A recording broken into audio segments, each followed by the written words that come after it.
Bible വായനാ പദ്ധതിയിൽ പങ്കെടുക്കുന്നുണ്ടോ നിങ്ങൾ? BIY ഉണ്ടോ? അതിൻ്റെ 100 ദിവസങ്ങൾ കഴിഞ്ഞു. 100ാമത്തെ ദിവസമാണ് എനിക്ക് അപകടം പറ്റിയത്.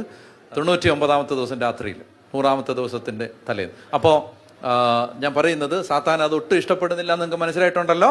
അതുകൊണ്ട് വേഗം വായിച്ചോളുക. പറഞ്ഞേ ഹല്ലേലൂയ. വേഗം വായിച്ചോളുക. നിങ്ങൾക്ക് വലിയ ദൈവകൃപകൾ അതിൽ നിന്ന് പ്രാപിക്കാനായിട്ട് പറ്റും. 365 ദിവസം കൊണ്ട് വചനം വായിച്ച് പൂർത്തിയാക്കാൻ നമ്മൾ തുടങ്ങുമ്പോൾ പിശാചിന് ഒരിക്കലും അത് ഇഷ്ടമല്ല അത് തീരാൻ. അതുകൊണ്ട് ഞാൻ പറയുന്നത്, നിങ്ങൾ പിശാചിനെ ഒന്നും നോക്കണ്ട, നിങ്ങൾ വായിച്ചോളുക. നമുക്ക് സാത്താന് കൊടുക്കാവുന്ന ഏറ്റവും നല്ല മറുപടി എന്താണ്? ലക്ഷക്കണക്കിന് ആളുകൾ ഈ വർഷം ബൈബിൾ വായിച്ച് ദൈവത്താൽ അഭിഷേകം ചെയ്യപ്പെട്ടവരാകും എന്നുള്ളതാണ് പിശാചിന് കൊടുക്കാനുള്ള ഏറ്റവും നല്ല മറുപടി അതാണ്. അപ്പോൾ അതുകൊണ്ട് ഞാൻ പറയുകയാണ്, കൂടുതൽ പേര് വായിക്കാൻ നിങ്ങൾ അധ്വാനിക്കുക. നിങ്ങൾ ഈ വായനാ പദ്ധതിയെ ഒരു 10 പേരോട് പരിചയപ്പെടുത്തുക.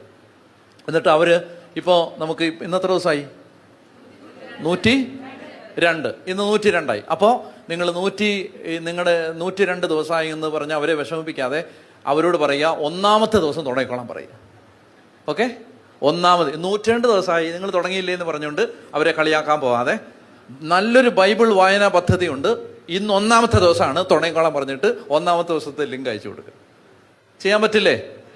10 പേരെ നിങ്ങളിത് അറിയിക്കണം.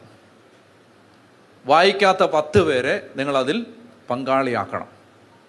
അങ്ങനെ 10 പേരോട് നിങ്ങൾ അങ്ങനെ വചന വായനാ പദ്ധതിയിൽ അവരെ പങ്കെടുപ്പിച്ചാൽ നിങ്ങൾക്ക് 10 അനുഗ്രഹം ദൈവം തന്നിരിക്കും. വാക്കാണത്, വാക്കാണ്, അത് ദൈവം തന്നിരിക്കും. അപ്പോൾ അതുകൊണ്ട് നിങ്ങൾ അതുപോലെ സ്ട്രെയിൻ എടുത്തിട്ടാണ് ഞാനത് റെക്കോർഡ് ചെയ്യുന്നത്. ഈ സാധനവും വാരിക്കെട്ടിയാണ് ഞാൻ സിംഗപ്പൂർ, ഇന്തോനേഷ്യ, ചൈന, മലേഷ്യ എല്ലാം ഇതെല്ലാം വാരിക്കെട്ടിയാണ് പോകുന്നത്. എല്ലാ എയർപോർട്ടിലും ഇത് പിടിക്കും. എന്നിട്ട് ഇതെന്താണ്? ബോംബാണ്? ബോംബല്ല സാർ ഇത്. അപ്പോൾ അത് ശരിക്കും ഇതിനു വേണ്ടി നമ്മൾ എന്തെല്ലാം രാജ്യങ്ങൾ എവിടെല്ലാം ഇരുന്ന്, ബീഹാറിൽ ഞാനിത് റെക്കോർഡ് ചെയ്യുന്ന സമയത്ത് ഒരു അമ്പലത്തിലെ ഉത്സവമാണ് ചുറ്റും. ഒരു തരത്തിൽ റെക്കോർഡ് ചെയ്യാൻ പറ്റത്തില്ല. അത് പക്ഷേ നമ്മൾ ഏതെല്ലാം മാളത്തിനകത്ത് കട്ടിലിനടിയിലൊക്കെ കയറിയിരുന്ന സൗണ്ട് എങ്ങനെ ഇത് ഞാൻ റെക്കോർഡ് ചെയ്യുന്ന ചരിത്രം നിങ്ങളോട് പറഞ്ഞാൽ നിങ്ങൾ ചിരിച്ചു ഊപ്പാട് വരും. അപ്പോൾ അതുകൊണ്ട് നിങ്ങൾ എന്ത് ചെയ്യണം? അത് എനിക്ക് എൻ്റെ കഷ്ടപ്പാട് അറിയിക്കാനല്ല, നിങ്ങളത് പ്രയോജനപ്പെടണം.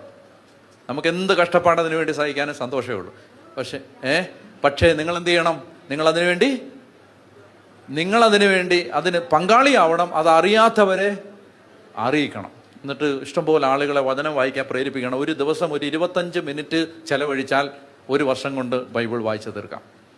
അത് വലിയൊരു ഗിഫ്റ്റ് ആയിരിക്കും. അതുകൊണ്ട് അതിനെ പ്രചരിപ്പിക്കണമെന്ന് ഞാൻ നിങ്ങളെ ഓർമ്മിപ്പിക്കുകയാണ്.